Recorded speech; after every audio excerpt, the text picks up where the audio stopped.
Channel நண்பர்களுக்கு வணக்கம். நம்மளோட சேனல்ல ரீசெண்டா பார்த்தீங்கன்னா, அதிகமா காய்கறியியல் தொழில் சம்மந்தப்பட்ட வீடியோக்கள தான் அதிகமா பார்த்துருக்கோம். ஏன் அப்படின்னா, எனக்கு வந்து பர்சனலாவே அந்த தொழில் மேல ஒரு மிகப்பெரிய அளவுல ஈர்ப்பு இருக்கு. ஏன்னா, மிகப்பெரிய அளவுல லாபம் கொடுக்கக்கூடிய அற்புதமான தொழில்னா, அதில ஃபர்ஸ்ட் கிளாஸா நம்பர் 1 பொசிஷன்ல நான் காய்கறி தொழில வைப்பேன். அந்த அளவுக்கு ப்ராஃபிட் குடுக்கக்கூடிய ஒரு அற்புதமான தொழில். அந்த வீடியோக்கள்ல வந்து நம்மளோட சேனல் நண்பர்கள் ஒரு சிலர் கேட்டிருந்தாங்க. என்ன அப்படின்னா, பழங்கள் தொழில பத்தி ஒரு வீடியோ போடுங்க. ஏன்னா ஃப்ரூட்ஸ் பிசினஸ் நான் பண்ணலான்னு இருக்கேன். எனக்கு வந்து உங்களுக்கு தெரிஞ்ச சில விஷயங்கள் சொல்லுங்க அப்படின்னு சொல்லியிருந்தாங்க. அதுக்கான வீடியோ தான் இப்ப நான் மேக் பண்ணியிருக்கேன். இந்த பழங்கள பத்தி சொல்லணும் அப்படின்னா, இது உண்மையிலேயே மிகப்பெரிய அளவுல லாபம் குடுக்கக்கூடிய ஒரு அற்புதமான தொழில். மிகப்பெரிய அளவுல லாபம்னு சொல்றத விட, பாதிக்கு பாதி லாபம்னு சொல்றது தான் ஒரு ஏத்துக்கக்கூடிய ஒரு மிக முக்கியமான ஒரு விஷயமா இருக்கும். ஏன் அப்படின்னா, காய்கறிகள் தொழில் பத்தி நான் போட்ட வீடியோக்கள் நீங்க பார்த்துருந்தீங்க அப்படின்னா, நான் அதில எல்லாத்துலயுமே சொல்லியிருப்பேன். காய்கறி அப்படின்னாவே பாதிக்கு பாதி லாபம் அப்படின்னு சொல்லிட்டு. அதே மாரி தான் இந்த பழங்கள் தொழில்னு நீங்க எடுத்தாலும் கூட, பாதிக்கு பாதி உங்களுக்கு லாபம் தான் கிடைக்கும். அந்த அளவுக்கு வந்து லாபம் குடுக்கக்கூடிய ஒரு மிக அற்புதமான ஒரு தொழில் தான் இந்த பழங்கள் தொழிலும். இதில வந்து பார்த்தீங்க அப்படின்னா, நீங்க எந்த அளவுக்கு மிகப்பெரிய அளவுல லாபத்தை ஈட்டுறீங்களோ, அதே அளவுக்கு மிகப்பெரிய அளவுல நீங்க லாஸ் ஆகுறதுக்கும் வாய்ப்பு இருக்கு. ஏன்னா, அந்த அளவுக்கு வந்து ஒரு சென்சிட்டிவான ஒரு பிசினஸ் தான். ஏன்னா, இதுல சில பழங்கள் பார்த்தீங்க அப்படின்னா, அழுகக்கூடிய தன்மை ரொம்ப அதிகமாவே இருக்கறனால, சில பொருள்கள வந்து மூடி வைக்கக்கூடாது. சில பொருள்கள வந்து நீங்க ஓப்பன் பிளேஸ்ல வைக்கக்கூடாது. சில பொருள்கள வந்து பார்த்தீங்க அப்படின்னா, ஒண்ணுக்கு ஒண்ணு மேல அடுக்கி வைக்கக்கூடாது. இந்த மாரி ஒவ்வொரு பழத்துக்கும் பார்த்தீங்க அப்படின்னா, ஒவ்வொரு பிரச்சனை இருக்கு. அடுக்கி வச்சா நசுங்கி போயிரும். மூடி வச்சா பூஞ்சை வந்துரும். இந்த மாரி பல பிரச்சனைகள் இருக்கறனால, நீங்க இத வந்து கண்ணும் கருத்துமா பார்த்துக்கிட்டே இருக்கணும். அப்படி நீங்க பார்க்க தவறிட்டீங்க அப்படின்னா, உங்களுக்கு மேல இருக்கிறது மட்டும் தான் பளிச்சுன்னு இருக்குமே தவிர, அடியில் இருக்கிற பழங்களோட தரம் குறைஞ்சுக்கிட்டே இருக்கும். அதனால நீங்க மிகப்பெரிய அளவுல லாஸ் ஆகுறதுக்கும் வாய்ப்பு இருக்கு. கரெக்ட்டா வந்து இது எல்லாத்தையுமே நீங்க ஃபாலோ பண்ணி இந்த பிசினஸ் மட்டும் தெளிவா பண்ணிட்டீங்க அப்படின்னா, உண்மையிலேயே நான் ஆரம்பத்துல சொன்ன மாரி, இந்த தொழில் மூலியமா உங்களுக்கு பாதிக்கு பாதி லாபமே கிடைக்கும். சரிடா, இதுல அப்படி லாஸேஜ் ஆகுது. பழங்கள் வந்து ரொம்ப பழுத்து போச்சு. அத வந்து நம்ம என்ன பண்றது அப்படின்னு சொல்லிட்டு நீங்க கேட்கலாம். அந்த மாரி சப்போஸ் ஆனாலும் கூட, அதையும் நீங்க வந்து வேஸ்டேஜ்ன்னு சொல்லிட்டு தூக்கி போடக்கூடாது. ஏன்னா, அந்த மாரி அதிகமா பழுத்த பழங்கள வந்து வாங்கறதுக்குன்னே சில கடைக்காரங்க இருக்காங்க. இது வந்து பார்த்தீங்க அப்படின்னா, பெரிய பெரிய ஃப்ரூட்ஸ் கடைகள்ல தான் வந்து நெறைய கடைக்காரங்க, சின்ன சின்ன ஜூஸ் கடைக்காரங்களோ, இல்ல ஒரு சில ஜூஸ் கடைக்காரங்க வாங்குறவங்கலாம் இருப்பாங்க. அந்த மாரி ஜூஸ் கடைக்காரங்கள யாரையாவது ஒருத்தர் வந்து நீங்க நல்லா பழக்கப்படுத்தி வச்சுக்கங்க. இந்த தொழில் நீங்க ஆரம்பிச்சுட்டீங்க அப்படின்னா, உங்ககிட்ட என்ன பழங்கள் எல்லாமே அதிகமா பழுக்குது.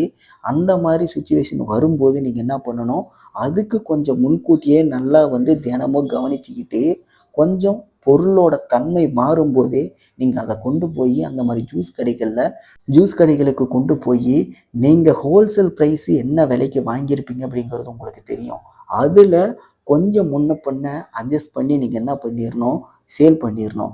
ஏன்னா, உங்களுடைய இன்வெஸ்ட்மென்ட்க்கு எந்த பாதிப்பும் வந்துறக்கூடாது. பழங்கள் வந்து ரொம்ப பழுத்து போச்சு, சில பொருள்கள் வந்து ரொம்ப அழுகுற தன்மை பக்கத்துல வர ஆரம்பிச்சுருச்சு அப்படின்னா, உங்களுக்கு அதுக்கப்புறம் ரீசேல் வேல்யூவே இல்லாம போயிரும். அந்த மாரி சூழ்நிலைகள நீங்க தவிர்க்கணும் அப்படின்னா, நீங்க அந்த மாரி ஒரு சூழ்நிலை ஆரம்பிக்கும்போதே ஸ்டார்ட்டிங்லயே பார்த்தீங்க அப்படின்னா, இப்போ உதாரணத்துக்கு ரூ. 100 வாங்கியிருந்தீங்க அப்படின்னா, ஒரு ரூ. 120 ரூ. 130 வந்தாலே போதும். ரூ. 20 ரூ. 30 லாபம் கிடைச்சாலே போதும். மொத்தத்துல எனக்கு இன்வெஸ்ட்மென்ட் வந்தாகணும் அப்படின்னு சொல்லிட்டு நீங்க என்ன பண்ணணும், கொண்டு போய் ஜூஸ் கடைகள்ல தள்ளி விட்டுறணும். கண்டிப்பா அவிங்க வாங்கிப்பாங்க. நெறைய ஜூஸ் கடைகள்ல நம்ம குடிக்கிற பழங்கள் எல்லாமே இந்த மாரி அதிகமா பழுத்த பழங்கள்ல இருந்து தான் நமக்கு ஜூஸ் போட்டு குடுக்குறாங்க. இத வந்து நம்ம நெறைய பேர் நோட் பண்ணியிருக்க மாட்டோம். இது வந்து நம்ம எல்லா இடத்துலயுமே நடக்கிறனால, இது வந்து ஒரு ஸ்கேம்ன்னு சொல்லிட்டு இத வந்து முடிக்க முடியாது. இதுதான் வந்து ஒரு தொழிலே. இப்படிதான் பண்ணுவாங்க. எல்லா கடைகள்லுமே இப்படிதான் இருக்கு. சின்ன கடைகள்லேருந்து பெரிய கடைகள் வரைக்கும் எல்லா கடைகளுமே இத தான் ஃபாலோ பண்றாங்க. நாம இது எதையுமே தப்புன்னு சொல்ல முடியாது. ஏன்னா, நம்ம கண்ணுக்கு தெரியாம நடக்கிற விஷயங்கள் இது எல்லாமே. நம்ம கண்ணுக்கு முன்னாடி நடந்தா நம்ம கேட்கலாம். நம்ம அத வந்து தவிர்க்க முடியும். ஆனா, கண்ணுக்கு பின்னாடி நடக்கிறனால, நமக்கு அது தெரியாதனால நம்ம அத பெருசா எடுத்துக்க மாட்டோம். ஸோ அப்படி இருக்கும்போது இதையும் வந்து ஒரு கண்ணுக்கு தெரியாத ஒரு பொருளாக வந்து நீங்கள் வச்சுக்கோங்க. எதை வச்சு யாருமே வந்து கடைகளில் ஜூஸ் குடிக்கிறத நிறுத்திடாதீங்க. ஏன்னா எல்லா கடைகள்லையுமே இப்படி தான் இருக்குது. ரியாலிட்டி என்னவோ அதை தான் நான் உங்கள் கூட ஷேர் பண்ணிக்கிட்டேன். சரி, இந்த மாதிரியெல்லாம் நீங்கள் ஃபாலோ பண்ணிட்டீங்க அப்படின்னா இந்த தொழில் மூலிமா உங்களுக்கு ஆகக்கூடிய அந்த நஷ்டத்தை வந்து நீங்கள் மேக்சிமம் தவிர்க்க முடியும். ஏன்னா எந்த அளவுக்கு லாபகரமான தொழிலாக இது இருந்தாலும் கூட அதே அளவுக்கு வந்து உங்களுக்கு நஷ்டத்தை கொடுக்கக்கூடிய வாய்ப்புகளும் இதில் இருக்குது. இது எல்லாத்தையும் வந்து நீங்கள் தவிர்க்கணும், மேனேஜ் பண்ணணும் அப்படின்னா இந்த மாதிரியெல்லாம் நீங்கள் பண்ணினா மட்டும்தான் இதிலிருந்து நீங்கள் தப்பிக்க முடியும். அப்போ தான் வந்து இந்த தொழிலை வந்து நீங்கள் கண்டினியூவாக பண்ண முடியும். ஓரளவுக்கு இந்த பிஸ்னஸ் பார்த்தீங்க அப்படின்னா உங்களுக்கு ஒரு மிகப்பெரிய அளவில் லாபத்தையும் கொடுக்கும். என்னை பொறுத்த வரைக்கும் உங்களுக்கு இதில் பாதிக்கு பாதி லாபம் கிடைக்கிறதுங்க எங்களால் கேரண்டியாக சொல்ல முடியும். ஆனால் இதை நீங்கள் வந்து சம்பாதிக்கணும் அப்படின்னா அதுக்குள்ளே இந்த தொழிலில் சில பிரச்சனைகளை நீங்கள் ஆரம்பத்தில் ஃபேஸ் பண்ணணும். ஏன்னா எந்த ஒரு தொழிலையுமே வந்து எடுத்ததுமே உங்களுக்கு மிகப்பெரிய அளவில் லாபத்தை கொடுக்கவே கொடுக்காது. அதில் இருக்கிற சில விஷயங்கள் ப்ளஸ்ஸு மைனஸ் எல்லாத்தையுமே நீங்கள் கற்றுக்கிட்டால் மட்டும்தான் அதிலிருந்து எப்படி மாற்று வழிகளில் நீங்கள் எப்படி இதை வந்து ஒரு சக்ஸஸ்ஃபுல்லாக மாற்ற முடியும் அப்படிங்கிற ஐடியாக்களை வந்து நீங்கள் கற்றுக்க முடியும். முதல்ல ஒரு தொழில் ஆரம்பிங்க. அதில் இந்த மாதிரி அழுகிற தன்மை, சில பொருள்களை வேஸ்டேஜ் கண்ணுக்கு முன்னாடியே தூக்கி எறிகிற மாதிரி இருக்கும். இதையெல்லாம் நீங்கள் பார்க்கணும். பார்க்கும்போது தான் இதை தவிர்க்கிறதுக்கான பதில் ஆன் ஃபீல்டில் தான் உங்களுக்கு கற்றுக்க முடியும், தெரியவும் புரியவும் செய்யும். அப்படி இருக்கும்போது என்னதான் நான் வீடியோவில் சொன்னாலும் இது வந்து ஆல்ரெடி நான் ஒரு பிஸ்னஸ் பண்ணியிருக்கிறதுனால எனக்கு தெரிஞ்ச விஷயங்கள் தான் நான் சொல்கிறேன். ஏன்னா நான் வந்து காய்கறிகள்லாம் நிறையா பொருள் வந்து வேஸ்டேஜை தூக்கியும் போட்டிருக்கேன். சில காய்கறிகளை வாடும்போது அதை எடுத்து தனியாக வச்சு கஷ்டப்படும் மக்கள் யாராவது என் கடைக்கு வந்தாங்க அப்படின்னா அவங்களுக்கு நான் சும்மாவே கொடுத்துருக்கேன். ஏன்னா அதை வந்து தூக்கி போடக்கூடாது. நம்ம வந்து இந்த மாதிரி பொருள் யாராவது ஒருத்தர் கஷ்டப்படுறவங்களுக்கு கொடுத்தோம் அப்படின்னா அவங்களுக்கு அது ஒரு நாள் உணவுக்கு எவ்வளவோ ஒரு மிகப்பெரிய உதவியாக கூட இருக்கும். இது மூலியமா வந்து உங்களுக்கு ஒரு சில புண்ணியங்களும் சேரும். அந்த மாதிரி தான் பார்த்தீங்கன்னா இந்த மாதிரி பழங்களும் உங்களுக்கு ஒரு சில விஷயங்கள் வந்து இதில் ஃபோக்கஸ் பண்ணணும். சில நேரங்களில் சில இடங்கள்ல பார்த்தீங்க அப்படின்னா 1, 2 பழங்கள் யாராவது வந்து உங்கள் கடையை பார்த்துக்கிட்டே இருக்காங்க, கஷ்டப்படுறவங்க பார்க்குறாங்க. சிலரோட பார்வையை உங்களுக்கு பார்க்கும்போதே புரிஞ்சிக்க முடியும். அவங்க பசியில் பார்க்குறாங்களா, சும்மா பார்க்குறாங்களா, ஏக்கத்தில் பார்க்குறாங்களா, எந்த மாதிரி பார்வையில் பார்க்குறாங்க அப்படிங்கிறத நீங்கள் ஈஸியாகவே புரிஞ்சிக்க முடியும்.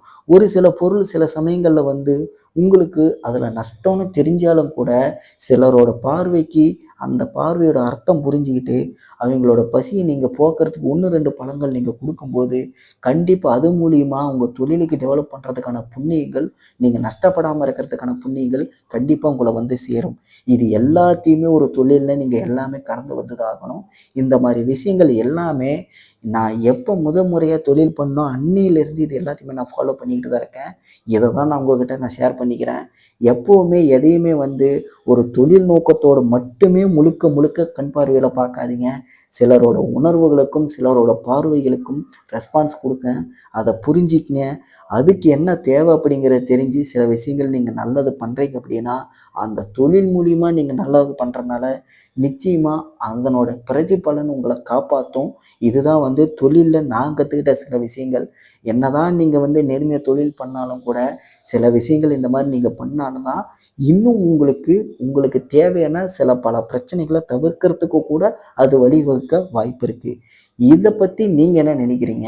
இந்த வீடியோவை கடைசி வரைக்கும் பார்த்துருந்தீங்க அப்படின்னா உங்களோட கருத்து என்ன அப்படிங்கிறத கீழே கமெண்ட்டில் தெரியப்படுத்துங்க. நம்மளோட சேனல் நண்பர்களை கேட்டதுக்காண்டி தான் இந்த வீடியோவை மேக் பண்ணேன். எனக்கு வந்து பார்த்தீங்க அப்படின்னா இந்த தொழில் பிடிக்கும். ஆனால் எனக்கு காய்கறி தொழில் அளவுக்கு பிடிக்குமான்னு கேட்டால் அந்த அளவுக்கு வந்து நான் இதில் ஈடுபாடு காட்டல. மொத்தத்தில் இந்த தொழில் பார்த்தீங்க அப்படின்னா காய்கறி தொழில் மாதிரியே ஒரு மிகப்பெரிய அளவில் பாதிக்கு பாதி லாபம் கொடுக்கக்கூடிய ஒரு அற்புதமான ஒரு நல்ல தொழில்.